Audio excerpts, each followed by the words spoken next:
Now it gives me great pleasure to introduce Hayley Arnott from New Zealand. Hayley's a speech and language pathologist who currently works for the Ministry of Education in Tauranga, New Zealand. I've probably said that incorrectly. She's also a parent of 3 children, and the youngest of whom has Prader-Willi syndrome. Thanks, Hayley. Thanks, Georgina. Good morning, everybody. It's lovely to be here. I'm Hayley, and today I'm speaking about communication for our children. And we've got another SLT who's speaking afterwards about the adult side of things as well. I'm from Tauranga in New Zealand, and I work in the public education system there, supporting young children and their families who have complex communication needs. In New Zealand, we're called speech-language therapists, same as speech-language pathologists. And full disclosure, I haven't actually yet had the opportunity to work with any children who have Prader-Willi syndrome, but I do live with one, so apparently that qualifies me to be here. So there she is. Josie's 8 years old. Those are her 2 brothers. She was diagnosed with Prader-Willi syndrome at 4 weeks of age.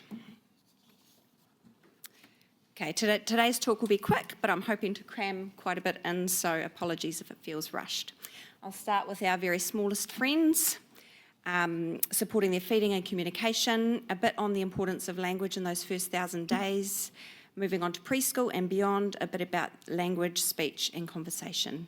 Unfortunately, in 20 minutes, I don't have time to cover every issue, so I've tried to prioritise the big ones. Annika, who's speaking after me, will cover feeding safety in adults, which also applies to children, so I've deliberately left that out. Feel free to come and find me later if there's anything you want to ask me specifically about. Let's start with our precious little ones. There's a couple of newer parents here today, but there will also be some watching online, so this might be of interest to them. So any Prader-Willi parent will know that our babies are floppy, sleepy, quiet, and not so interested in feeding. Now, the feeding issues are not just due to the low muscle tone and low energy. This is nutritional phase 1A of Prader-Willi syndrome, which is characterised by reduced appetite, and it does change over time.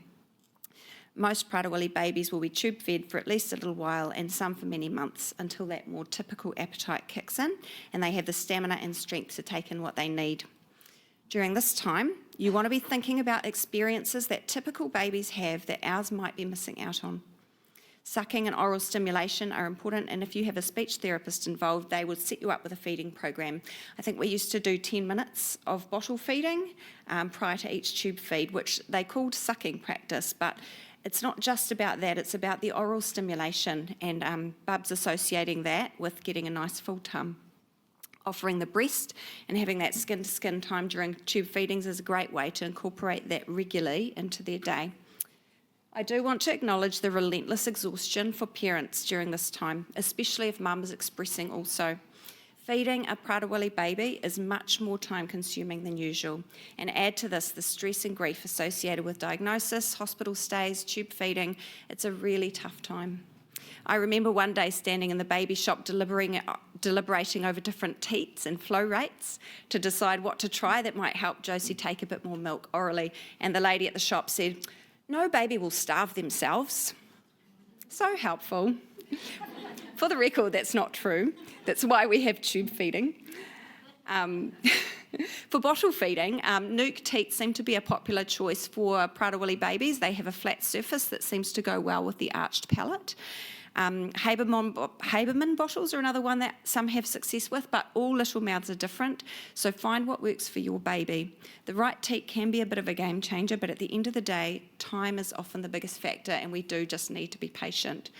A swallow study is usually needed to ensure that Bubs is able to drink safely with whatever teat you're trying out. The other thing I want to mention is that Prader-Willi babies don't cry. They're so well behaved. When Josie was about 7 months old, I decided to make the most of this, and I took her to the movies with me. At the end of the movie, having had 0 baby disruptions, the woman next to me turns to me and goes, "Oh, you are so lucky."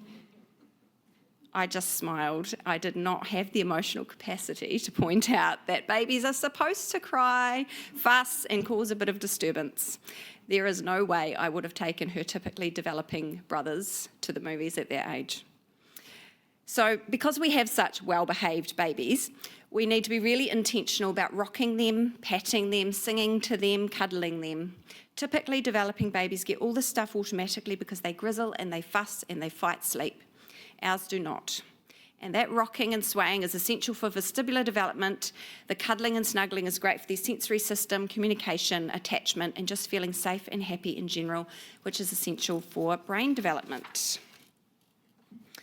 Breastfeeding is not common with many of our PWS kids, but it can sometimes be done, and now we're lucky enough to have this resource for those who are keen to give it a go, and that's from Livy Johnson, who is a Prader-Willi mum and a midwife lactation consultant. You can find that on the New Zealand Prader-Willi Association website, or just Google breastfeeding your baby with Prader-Willi syndrome. So research tells us that the first 1,000 days of life is when the most brain development occurs. So this is a crucial time for our little loves. And these are the 3 biggest things you could be doing for your child to ensure that their brain gets the best possible start, assuming you've already made sure they're getting the right nutrition and medication. First and foremost, as a baby or a toddler, I need to feel safe. I need to be fed, warm, clean, well rested, and of course be able to spend lots of time with that special person or people with whom I can form a secure attachment with. A brain that feels safe is a brain that can relax its survival mechanisms and focus on higher level learning, which is where language comes in. Secondly, I need to be spoken to, directly spoken to, not overhearing conversations or watching TV. The more I am spoken to, the better. Think of it like you're feeding my brain with words. Talk to me about what I'm doing, what I'm seeing, feeling, hearing, and experiencing. And thirdly, I need to be part of regular back and forth interactions.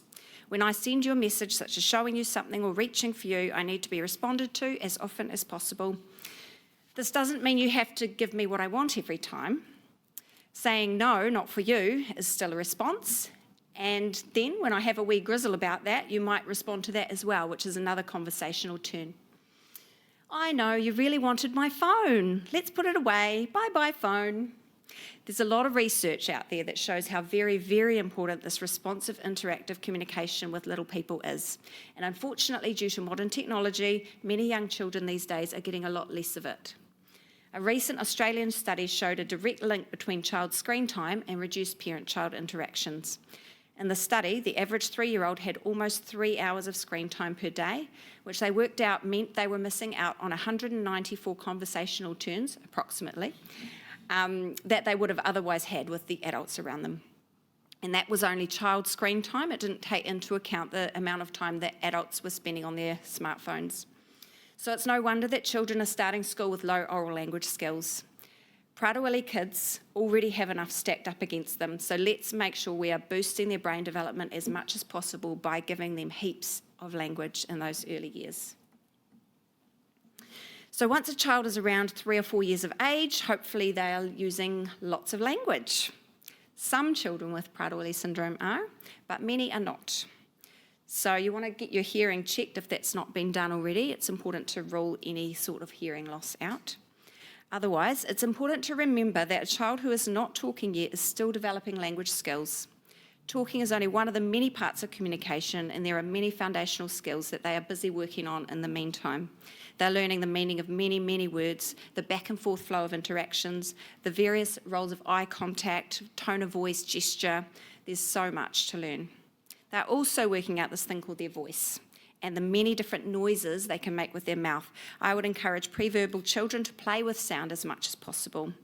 Animal noises, blow raspberries, kisses, fine speech sounds in everyday play to imitate, like the zzz of a bee or shh when baby is sleeping. These children should have an SLT on board and hopefully an individual plan with functional family-led goals. By family-led, I mean the family gets to choose and prioritise goals that are meaningful for them, because they are the ones who are going to be working on them the most. You want to look for simple ways to build goals and strategies into everyday routines. So, for example, targeting the words go and stop by incorporating them into your drives in the car.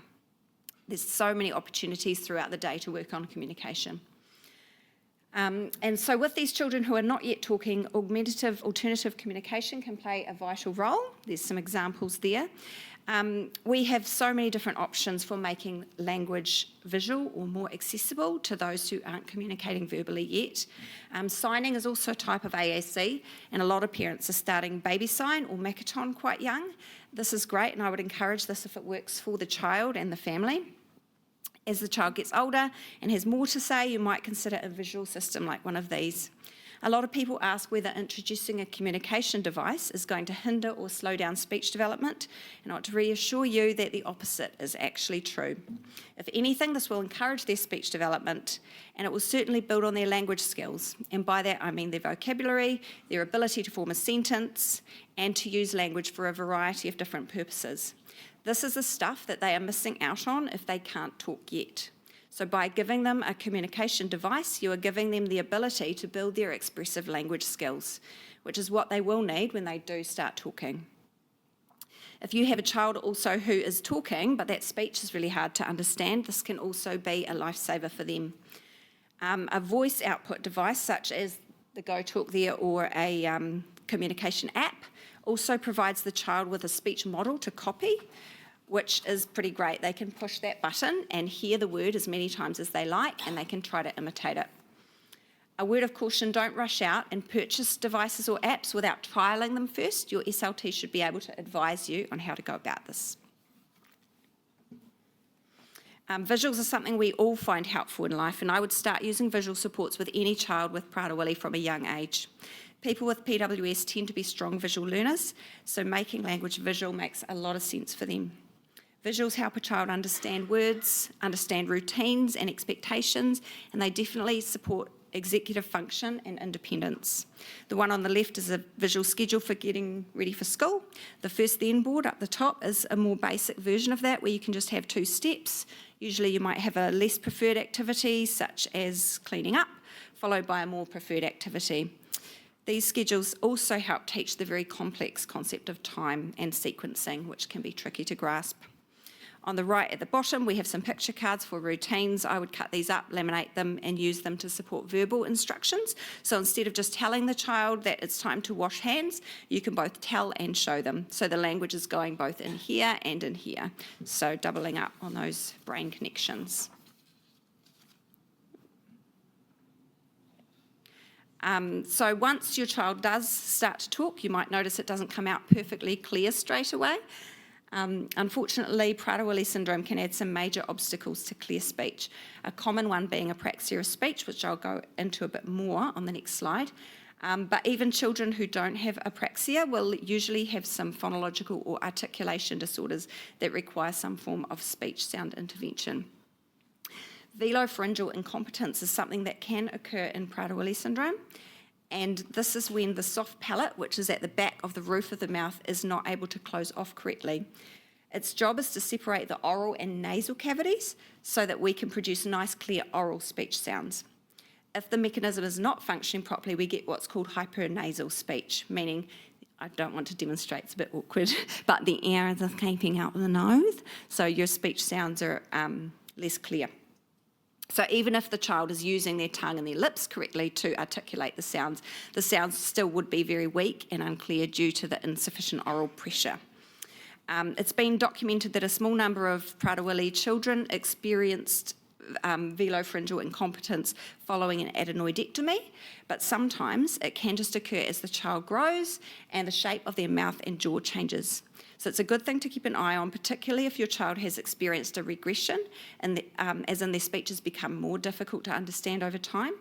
If you're seeing any nasal regurgitation, which is any food or fluid coming out the nose while they're eating and drinking, this is a sure sign that there is some velopharyngeal incompetence going on. VPI can be corrected with, sometimes with speech therapy, but often it may require a minor surgery. And that last point there, Colby Cale is a speech pathologist in the States, and she gave a talk at a FPWR conference a while back where she discusses speech clarity challenges, as well as some of the oral facial challenges that PWS children face. Among other things, she encourages us to promote nasal breathing, so not mouth breathing in our kids as much as possible, and she actually suggests that we might consider taping our child's mouth closed at night. which is interesting. So she talks about the way the tongue sitting on the roof of the mouth is, when the growth hormone's doing its thing, encourages correct growth of things. It's all right.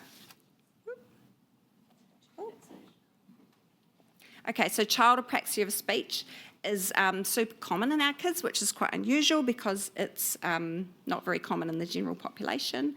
It affects prosody, and speech sounds are uncoordinated, imprecise and inconsistent. These kids are often those ones who have trouble, they don't learn to talk as quickly, and they might benefit from the AAC options we talked about. And lastly, once our kids are talking and conversing, often they won't stop.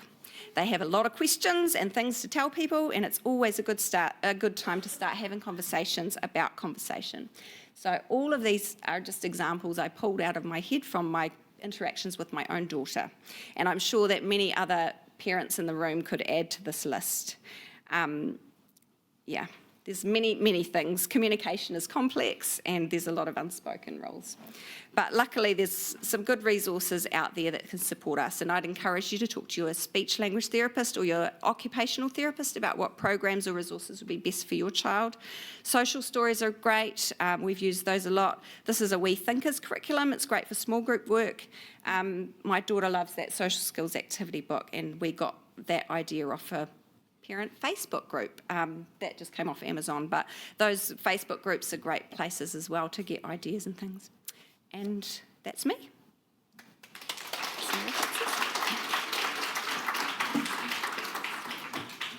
We have time for just one question, so thanks, Hayley. No? Okay. Thank you so much, Hayley. It was fabulous. We've got one. Got one, okay. Hi, Hayley. Thank you so much for that presentation. I think it's extremely important. And I guess I just want to say to the room that as a psychiatrist, how I cannot emphasise how important it is to have that communication, talking to your children, even if they can't talk back, building that attachment, because that lack of attachment or insecure attachment in those first early years of life does carry with you for the rest of your life. Not only with children with Prader-Willi, not only with children with intellectual disability, but across the whole population. Of the general population adults I see, 99% of them, it's about attachment in those early years. So speech paths kind of have their finger on the pulse on this better than any other allied health, so thank you very much for your talk.